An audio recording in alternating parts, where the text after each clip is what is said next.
কি ভয়ানক স্বপ্ন। আজ সন্ধেবেলা ক্লাবে গিয়ে এই বরুণ জেঠুকে এই স্বপ্নের কথাটা বলতে হবে।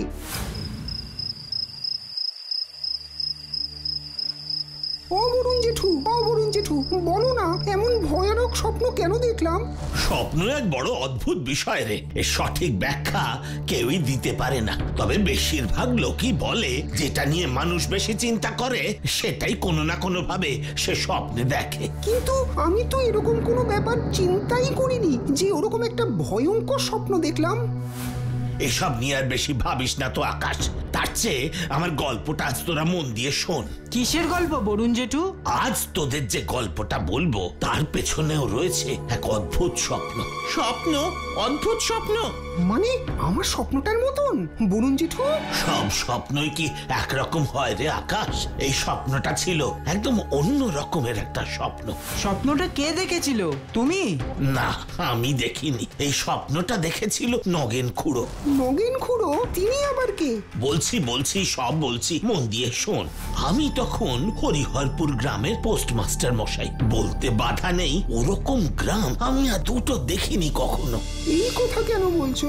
জানিস আকাশ, গ্রাম সাধারণত হয় সবুজ সুন্দর। এই হরিহরপুর গ্রামটা ছিল বড় রুক্ষ।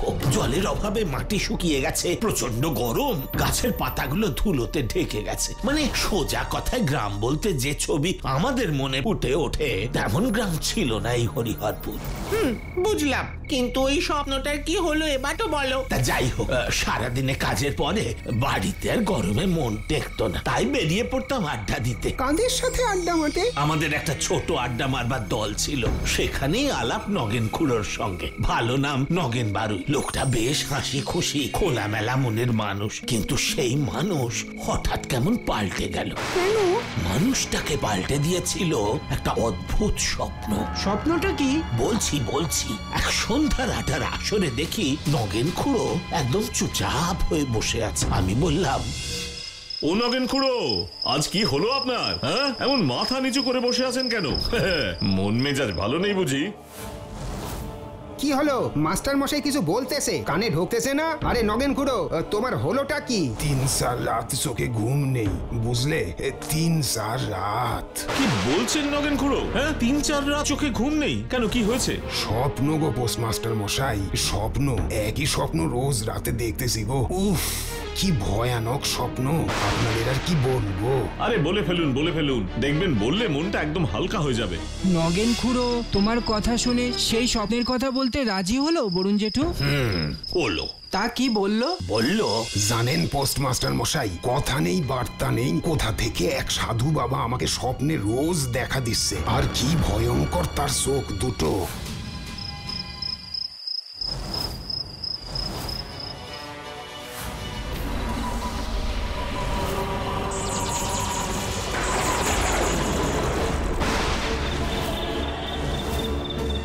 ওঠ নগেন, ওঠ। ও আর কতদিন তোর কাছে আমাকে এভাবে আসতে হবে বলতো? ওঠ বলছি, ওঠ। আপনি আবার এসেছেন সাধু বাবা? হ্যাঁ, আসতে বাধ্য হয়েছি, কারণ তুই আমার কথা শুনছিস না। কিন্তু কোনো কিন্তু নয় নগেন, কোনো কিন্তু নয়। একটা কথা আবার ভালো করে মন দিয়ে শুনে রাখ, যতীনের ওই সম্পত্তি আমি আর জকের মতন পাহারা দিতে পারবো না। কারণ আমাকে এবার পৃথিবীর সমস্ত মায়া ত্যাগ করে চলে যেতে হবে। সমস্ত মায়া ত্যাগ করে চলে যেতে হবে। যতীনটা কি নগেন খুড়ো? যতীন বারুই হলেন আমার বাবা।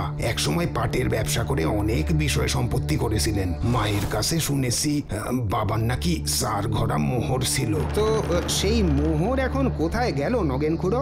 জানি না, কারণ সেই মোহরের ঘোড়া দেখার সৌভাগ্য আমার কখনো হয়নি। আচ্ছা, ওই সাধু বাবা আপনার বাবার সম্পত্তি বলতে ওই 4 ঘোড়া মোহরের কথা বলছেন না তো, যেটা উনি এতদিন জকের মতন পাহারা দিচ্ছেন? হ্যাঁ হ্যাঁ, এটা কিন্তু আপনি মন্দ বলেননি গো পোস্টমাস্টার মশাই। হতেই পারে সাধু বাবা ওই মোহরের কথাই বলতেছেন। কিন্তু 4 ঘোড়া মোহর উনি কোথায় পাহারা দিচ্ছেন? আচ্ছা, সেই সম্পর্কে সাধু বাবা স্বপ্নে আপনাকে কিছু বলেননি? বলেছেন, সেই ব্যাপারেও বলেছেন। কি বলেছেন? এই হরিহরপুর গ্রামের একদম উত্তর দিকে যে বাঁশবন আছে, সেইখানেই নাকি আমার বাবা যতীন বারুইয়ের সমস্ত সম্পত্তি উনি পাহারা দিতেছে। বাঁশবনের সম্পত্তি? Interesting, very interesting. তারপর তোমরা কি করলে বলুন জেঠু? সেই দিন রাতেই আমরা সবাই মিলে সেই বাঁশবনে যাব বলে ঠিক করলাম। রাতের অন্ধকারে কি আমাদের এই গভীর বাঁশবনে ঢোকা ঠিক হবে পোস্টমাস্টার মশাই? যদি ভয় লাগে তো আপনারা নাই যেতে পারেন, কিন্তু আমি যাবই। কি নগেন খুড়ো, আপনিও কি ভয় পাচ্ছেন নাকি? পেলেও আমাকে তো যেতেই হবে। রোজ রোজ ভয় পাবার থেকে একদিন ভয়ের মুখোমুখি হওয়া অনেক ভালো। ভালো, বেশ ভালো কথাটা বলেছেন আপনি। তাহলে আর কি, চলুন। কারণ বন্ধু হয়ে এক বন্ধুকে বিপদের মধ্যে তো ফেলে আর চলে যাওয়া যায় না। হ্যাঁ, চলুন। আয় নগেন, আয়। আমি তোর জন্য সেই কবে থেকে অপেক্ষা করে আছি। আরে এই তো সেই সাধু বাবার গলা। আপনি ঠিক বলছেন নগেন খুড়ো? হ্যাঁ হ্যাঁ, একদম ঠিক চিনেছি পোস্টমাস্টার মশাই। এই কণ্ঠস্বর কি ভোলা যায়? সাধু বাবা, আপনি কোথায়? আরো ভেতরে ঢুকে আয়। চলুন তো দেখি। আমরা এসে গেছি সাধু বাবা। জানি। ওরে বাবা, কি ভয়ঙ্কর রূপ আপনার সাধু বাবা। ভয় পাস না। এবার বলুন সাধু বাবা, নগেন খুড়োর বাবা যতীন বারুইয়ের কোন সম্পত্তি আপনার কাছে আছে? সেটা বলবো বলেই তো নগেনকে আমি এখানে ডেকেছি। আর আমরা নগেন খুড়োকে সাহায্য করতেই ওনার সঙ্গে এসেছি। আমি জানি। এবার শোন তোরা, এখান থেকে সোজা 10 পা গেলেই একটা কালো বড় পাথর দেখতে পাবি। সেই পাথর সরালেই খোঁজ পাবি সেই গুপ্তধনের। যা, আর দেরি করিস না, যা। তার মানে এইটাই সেই কালো পাথর যার নিচে আমার বাবার ধন সম্পদ লুকিয়ে রাখা আছে। তাই তো মনে হচ্ছে নগেন খুড়ো। চলুন চলুন, এবার পাথরটা সরিয়ে দেখা যাক।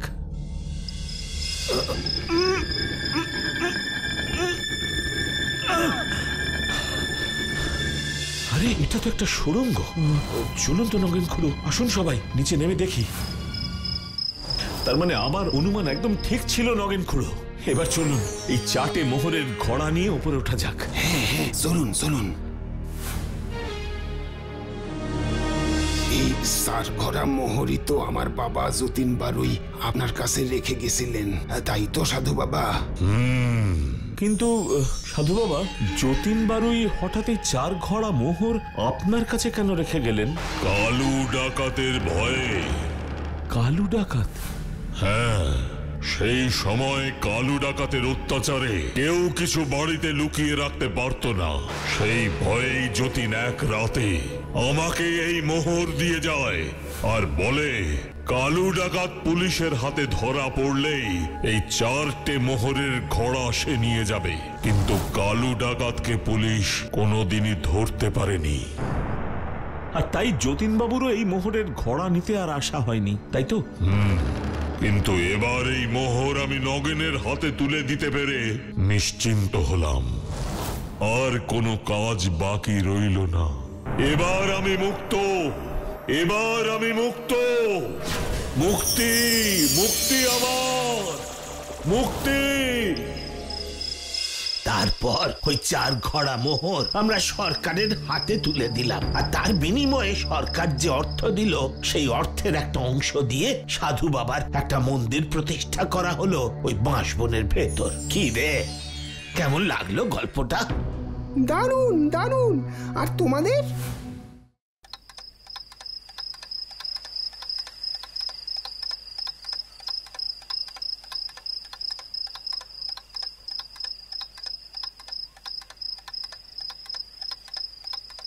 পড়তে পড়তে কখন যে 8টা বেজে গেছে বুঝতেই পারিনি।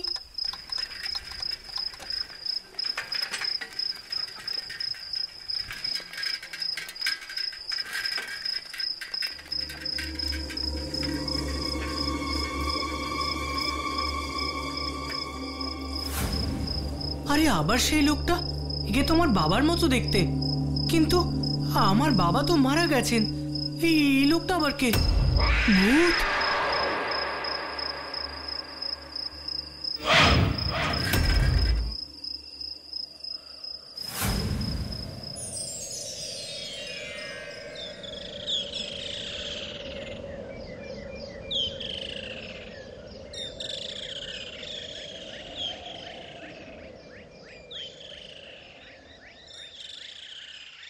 পল্টু, তোর কি আবার জ্বর হয়েছে?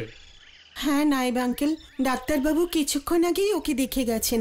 উনি বললেন ভয় পাওয়ার কারণেই জ্বর এসেছে। আসলে পল্টু আমাদের বাবার মতো দেখতে একজনকে দেখেছে।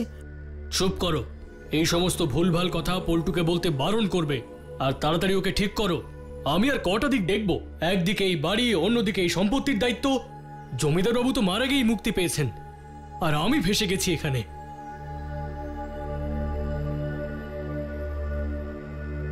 পল্টুকে তাড়াতাড়ি সুস্থ করতেই হবে আমায়। দিনের পর দিন ওর এই ভয় বেড়েই চলেছে। ডাক্তারবাবুও কিচ্ছু করতে পারছেন না। তাহলে পল্টুকে সত্যি সত্যি বাবাকে দেখেছে, না অন্য কাউকে? এই ব্যাপারে ডিটেকটিভ সত্যপ্রকাশ বাবুর সাহায্য নিতেই হবে। আপনি তো সবই শুনলেন, এবার এই সমস্যার সমাধান আপনাকেই করতে হবে সত্যপ্রকাশ বাবু, কারণ এই রহস্যের সমাধানের উপরে দাঁড়িয়ে আছে আমার ভাই পল্টুর ভবিষ্যৎ। পল্টুর ভবিষ্যৎ মানে কি বলছো? মানে পল্টু তো কোনো সাধারণ ছেলে নয়। পল্টু তো আমাদের এই রায়পুরের বিশাল জমিদারির একমাত্র উত্তরাধিকারী। আচ্ছা, তো এখন বর্তমানে এই বিশাল জমিদারির দেখাশোনা কে করছে? আমাদের নায়েব গোপাল মুন্সি। তবে পল্টুর যখন 18 বছর বয়স হবে তখনই ওই জমিদারি ও পাবে, কিন্তু তার জন্য পল্টুকে সুস্থ আর স্বাভাবিক থাকতে হবে। আমার বাবা উইলে এটাই লিখে গেছেন, না হলে আমাদের জমিদারির সমস্ত সম্পত্তি ওই মন্দির কমিটির হাতে চলে যাবে। এখন পল্টুর বয়স কত হলো? এই ডিসেম্বরে পল্টু 15 বছরে পড়বে। অর্থাৎ 18 বছর হতে এখনো 3 বছর বাকি আছে। এখন তো নায়েব বাবুর বয়স হয়েছে, এই জন্য উনি চিন্তিত হয়ে পড়েছেন। আপনি দয়া করে এই কেসটা নিয়ে নিন। যখন একটি ছোট বাচ্চার ভবিষ্যতের ব্যাপার, সেক্ষেত্রে আমি না কি করে বলতে পারি। ঠিক আছে, এই কেসটা আমি বরং নিলাম। তাহলে আপনি আমাদের রায়পুরে কবে আসবেন? কালকেই।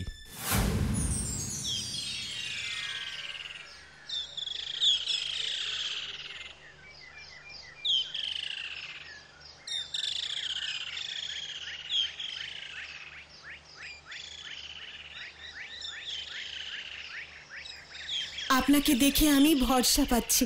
আপনি জানেন, কাল রাতে পল্টু আমাদের বাবার মতো দেখতে ওই ব্যক্তিকে আবার দেখেছে সত্যপ্রকাশ বাবু। হোয়াট? কোথায় দেখেছে? ওর ঘরের পেছনে যে জঙ্গল আছে সেখানে। আমি এখন পল্টুর ঘরটা গিয়ে একটু দেখব।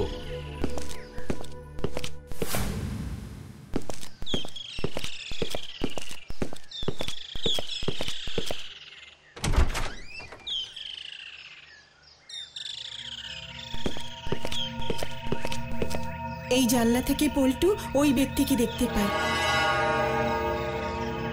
আচ্ছা, ওই জঙ্গলের মধ্যে দিয়ে রাস্তাটা কোথায় গেছে? এই রাস্তাটা সোজা রায়পুর বাজারের দিকে চলে গেছে। এই রাস্তায় সচরাচর কেউ যায় না।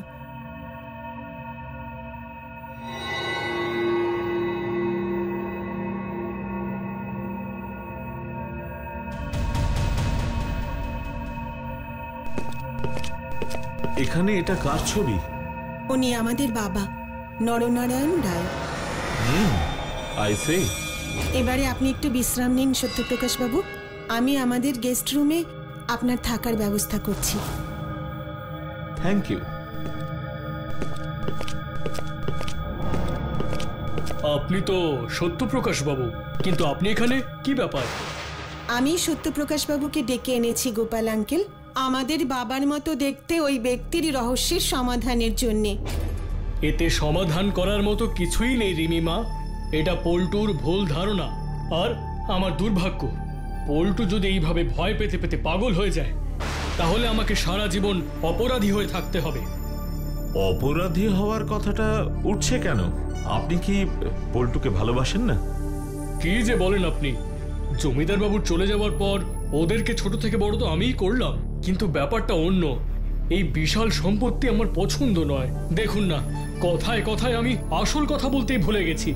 পল্টু আমাকে আপেল আনতে বলেছিল, ওর আপেল খুব পছন্দ। যাই, বাজার থেকে গিয়ে আপেল নিয়ে আসি। কিন্তু পল্টু তো এগুলো ভালোই বাসে না। মানে তুমি ঠিক কি বলতে চাইছো রিমি? গোপাল বাবু কি মিথ্যে বলছেন? জানি না, কিন্তু আমায় তো সত্যিটা জানতেই হবে। কিন্তু তার আগে আমাকে এটা বলো তো, গোপাল বাবু কোথায় থাকেন? এখানেই আমাদের বাড়ির মধ্যেই উনি থাকেন।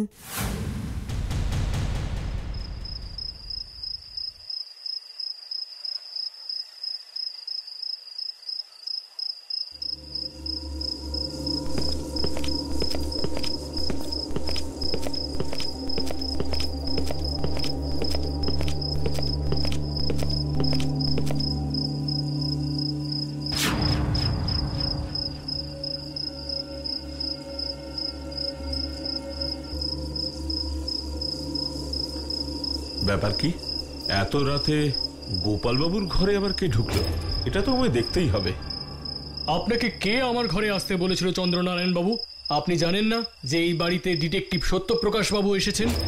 সত্যপ্রকাশকে আবার কে ডেকে পাঠিয়েছে? কে আবার? রিমি, আপনার দাদার মেয়ে।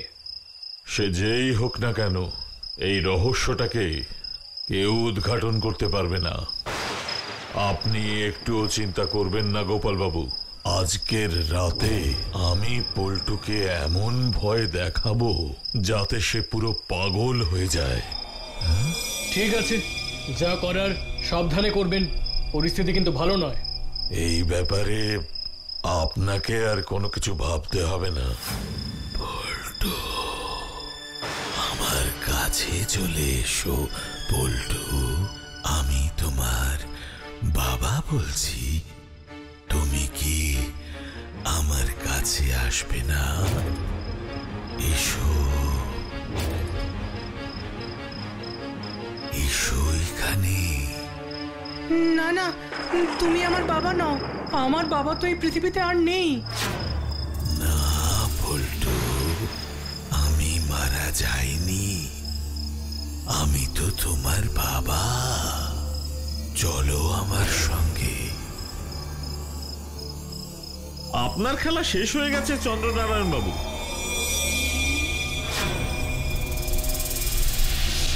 এ কি, আপনি কে? ইনি হলেন তোমার আঙ্কেল চন্দ্রনারায়ণ বাবু পল্টু। আর ইনি তোমার বাবার রূপ নিয়ে তোমাকে ভয় দেখান। আপনি সমস্ত কথা খুলে বলুন সত্যপ্রকাশ বাবু। হ্যাঁ, আমি বলছি, শোনো। আসলে গোপাল বাবু চেয়েছিলেন যে পল্টু যেন একদম পাগল হয়ে যায়, যাতে তিনি সারা জীবনের জন্য এই রায়পুরের জমিদারিটাকে হাতে রেখে সুযোগ নিতে পারেন। সেই কারণে তিনি নারায়ণ বাবুর যমজ ভাই চন্দ্রনারায়ণ বাবুকে কাজে লাগিয়েছিলেন। কিন্তু চন্দ্রনারায়ণ বাবু এতদিন ধরে কোথায় ছিলেন? এবার তোমার এই প্রশ্নের উত্তর স্বয়ং গোপাল বাবুই দেবেন। কি আমি ভুল বলছি কিছু গোপাল বাবু? চালাকি করবার কিন্তু একদম চেষ্টা করবেন না আপনি। সত্যি কথা বলুন। চন্দ্রনারায়ণ বাবুকে ওনার দাদা চুরির দায়ে ওনাকে এই রায়পুর থেকে বের করে দিয়েছিলেন, কিন্তু ওনার দাদার মৃত্যুর পর উনি এখানে আবার ফিরে আসেন। আর সেই সুযোগে চন্দ্রনারায়ণ বাবুকে নারায়ণ বাবু সাজিয়ে পল্টুকে ভয় দেখানোর প্ল্যান তৈরি করেন, যাতে পল্টু ভয়ের কারণে অসুস্থ হয়ে পড়ে। আর আপনারা দুজনে মিলে তখন জমিদারিটা ভোগ করবেন। কিন্তু একটা কথা আপনারা ভুলে গিয়েছিলেন, অপরাধ কখনো লুকোনো যায় না। আর অপরাধী তো কোনো না কোনো দিন ঠিক শাস্তি পায়। ইন্সপেক্টর সাহেব, গোপাল বাবু আর চন্দ্রনারায়ণ বাবুকে গ্রেফতার করুন। হ্যাঁ সত্যপ্রকাশ বাবু। আজ স্কুলে কি হয়েছে জানো বরুণ জেঠু? কি হয়েছে রে লালটু? তখন আমাদের অঙ্ক ক্লাস চলছিল, হঠাৎ দেখি জয় দরদর করে ঘামছে, তারপর কি সব যেন বিড়বিড় করে বলছিল। সঙ্গে সঙ্গে তো আমরা ওকে টিচার্স রুমে নিয়ে যাই। তারপর জয়ের বাড়িতে খবর দিলে ওর বাবা মা এসে নিয়ে যায়। ও, তারপর স্কুল ছুটি হওয়ার পরে আমরা জয়ের বাড়িতেও গেছিলাম। জয় তখনও বিছানায় শুয়ে আছে। হঠাৎ একটা কথা কানে এলো। কি কথা আকাশ?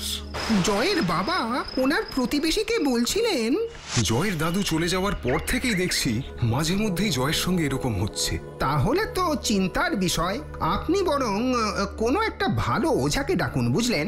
আমার কিন্তু ব্যাপারটা বেশ অন্যরকম মনে হচ্ছে। কি বলতে চাইছেন?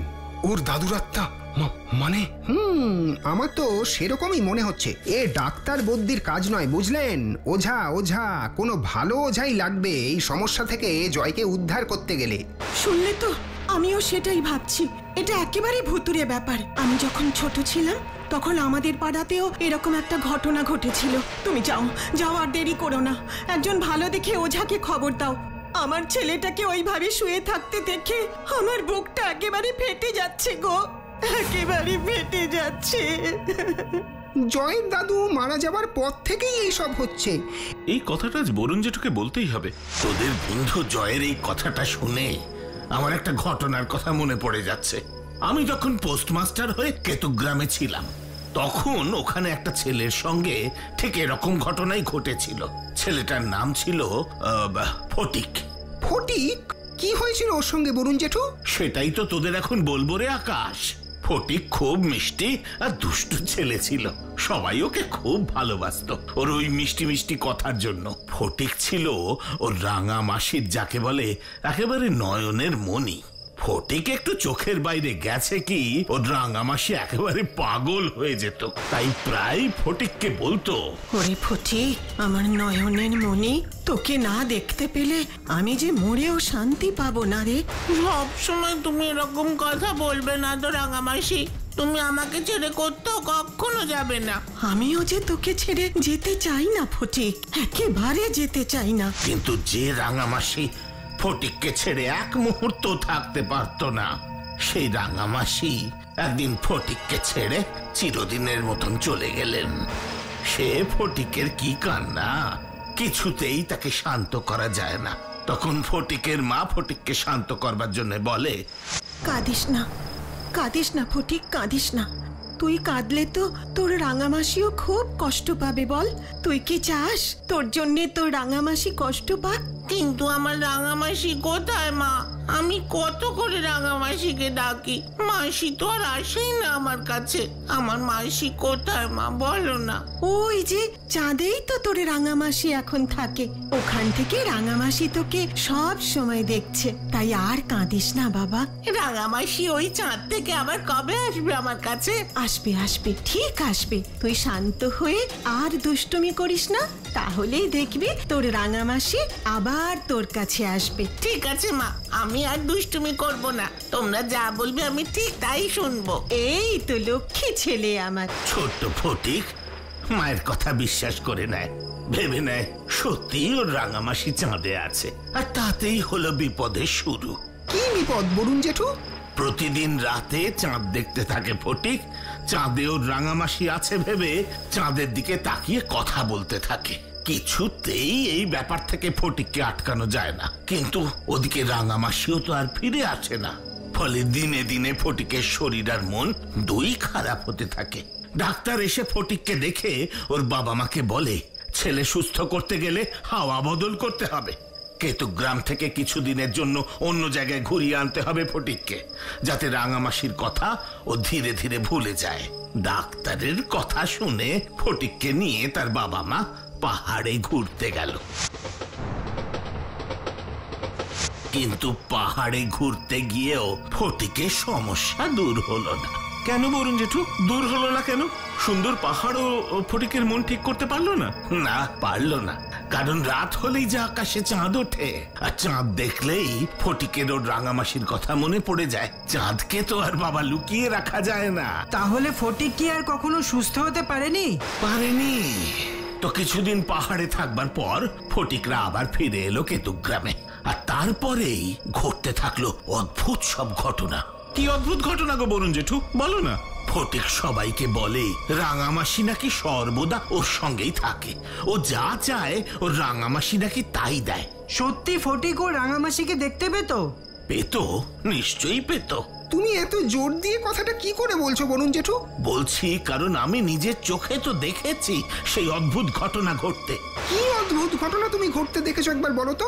সেদিন ফটিকদের বাড়িতে আমি গিয়েছিলাম একটা বিশেষ কাজে। কি কাজে বলুন জেঠু?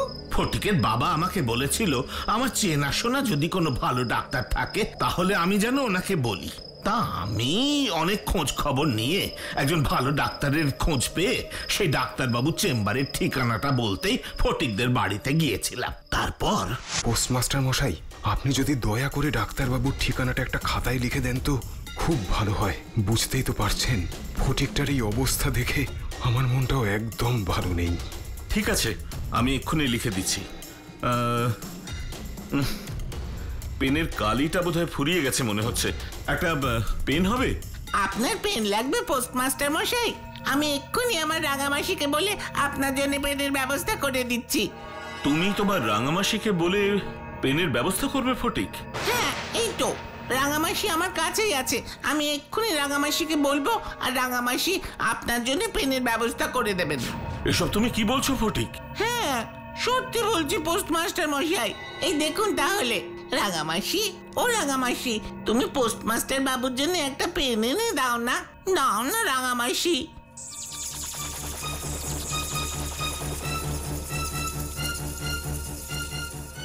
দেখলেন তো পোস্টমাস্টার মশাই, আমার রাঙামাসি আমাকে কত ভালোবাসে।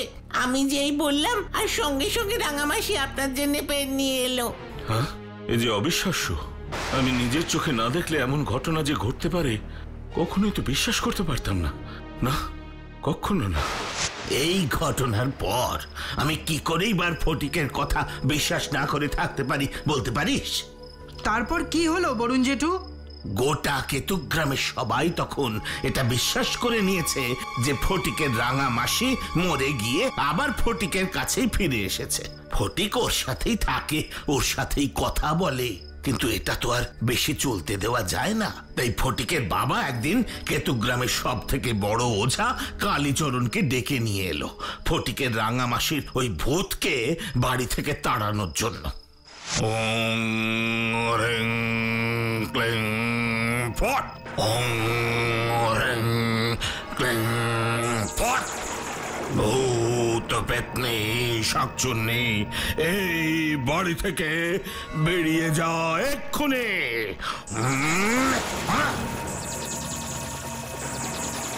আমাকে এই বাড়ি থেকে তাড়িয়ে ঠিক করছিস না কালীচরণ?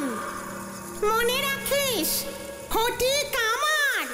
আমার ফটিককে আমার কাছ থেকে কেউ দূরে রাখতে পারবে না, কেউ না। রাঙামাসি, রাঙামাসি, তুমি যেও না রাঙামাসি, রাঙামাসি। ফটিক দাঁড়া দাঁড়া ফটিক। সেদিন দৌড়ে দৌড়ে গিয়ে ফটিকের বাবা ফটিককে ঘরে নিয়ে আসতে পেরেছিল, কিন্তু ঠিক এর কয়েকদিন পর রাতে রাঙামাসি আবার তার ফটিকের কাছে আসে।